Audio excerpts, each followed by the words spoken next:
આજે તો માતાજીના નિવેદ કરવા ગયા અને મોટરસાયકલ બગડી ગયું.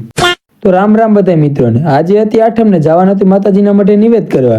અત્યારે હાલીને જાવ છું તો શું આ મઢે હાલીને જવાનું છે? ના ભાઈ ના. તો શું એરપોર્ટમાં પીડાઈ પ્લેન લઈને જવાનું છે? અરે ના ભાઈ, આપણે તો આ રેસનો ઘોડો સ્પ્લેન્ડર લઈને નીકળી ગયા છીએ. અને એમાં રસ્તામાં ઇન્ડિયા પાકિસ્તાનનો મેચ જોઈ પૈસા વસૂલ કરી લીધા. અને આ ડમ્પરને જોઈને લગાવ્યો ડાયલોગ, મોરે મોરો આવવા દો. આ બકરા રોડ ઉપર હાલ્યા જતા હતા તો આપણે રોડ હેઠા ઉતરી ગયા. અને એમાં આ ભાઈબંધો સાયકલ ઊંધી નાખીને ઉભો હતો. ફાઇનલી પહોંચી ગયા હતા મઠે અને કરી લીધા મેલડીમાંના દર્શન.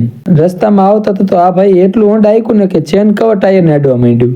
અને હવે અમારા ગામના બધા ભાઈઓને વાસણ ધોવાનું કામ કરવાનું હતું તો વ્લોગ બંધ કરી હું થોડું સેવાનું કામ કરી લઉં. વાસણ ધોઈ લઈ લીધી પ્રસાદીને પછી ફરીથી પગે લાગી ખસકાવાનું હતું ઘર સાઈડ. તો નીકળી ગયા પછી ઘર બાજુ.